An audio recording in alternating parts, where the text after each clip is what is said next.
Doc on the Run. We help injured runners run. Plantar fasciitis is by far the most common cause of arch pain in runners. Not surprisingly, most runners who get heel pain or arch pain think they have plantar fasciitis. But sometimes runners have a more serious injury where there is actually a rip, a tear, or what doctors refer to as a partial rupture of the plantar fascia ligament.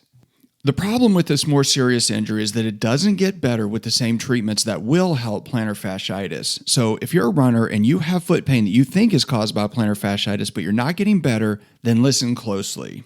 If you were to peel all the skin off the bottom of your foot and look inside, the first thing you would see would be the plantar fascia. The plantar fascia covers all of those muscles, tendons, and ligaments and nerves inside your foot. But the plantar fascia is more than just a covering. The plantar fascia stretches from the heel bone all the way out to the bones in your toes. So technically, since the plantar fascia connects bones in your foot, it is technically a ligament, and in fact, the plantar fascia is the largest ligament in your foot. Since the suffix itis means inflammation, plantar fasciitis is just a case of inflammation of the plantar fascia ligament. It's a very mild sprain.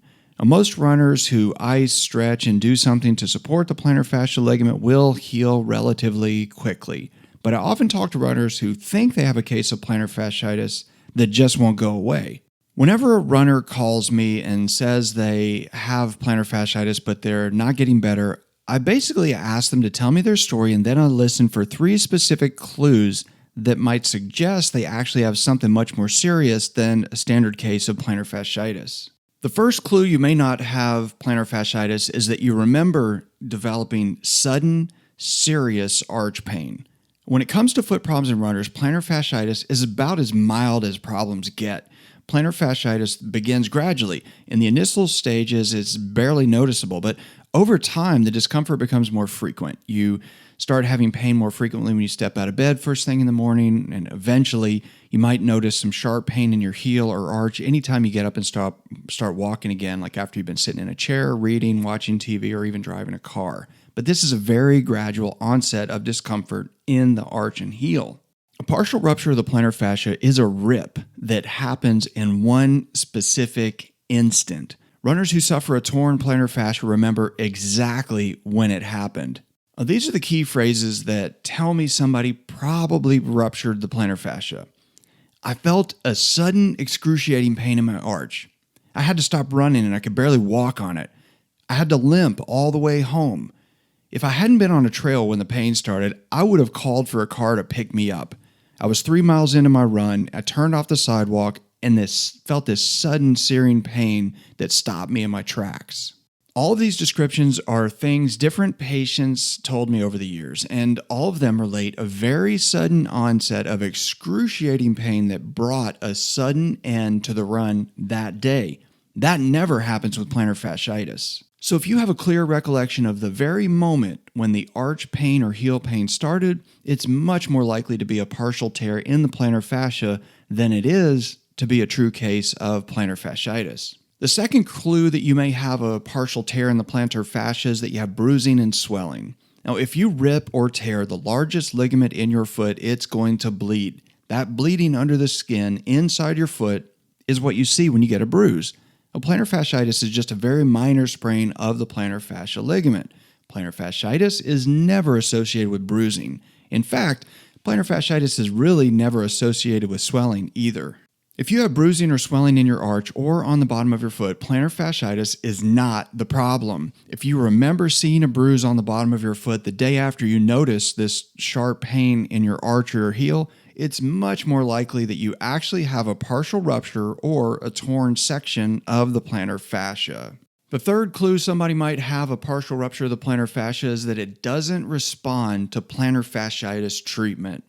Now, the treatments for plantar fasciitis are pretty simple. You have to decrease the inflammation, decrease the stress on the plantar fascia ligament, and stretch the Achilles tendon. When I wrote the book on runners' heel pain, I wanted to explain all the simple things runners can do to cure plantar fasciitis without seeing a doctor.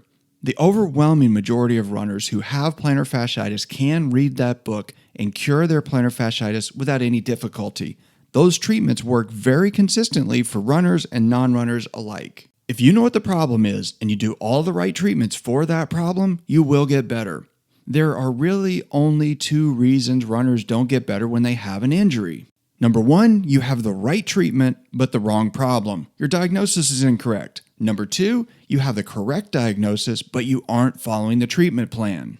One thing I know about working with runners is that runners are really good about following a plan. We have training plans, and we stick to them. We hire coaches, and we listen to them.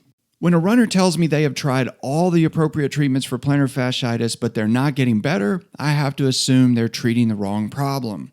Runners almost never call me when they first get foot pain.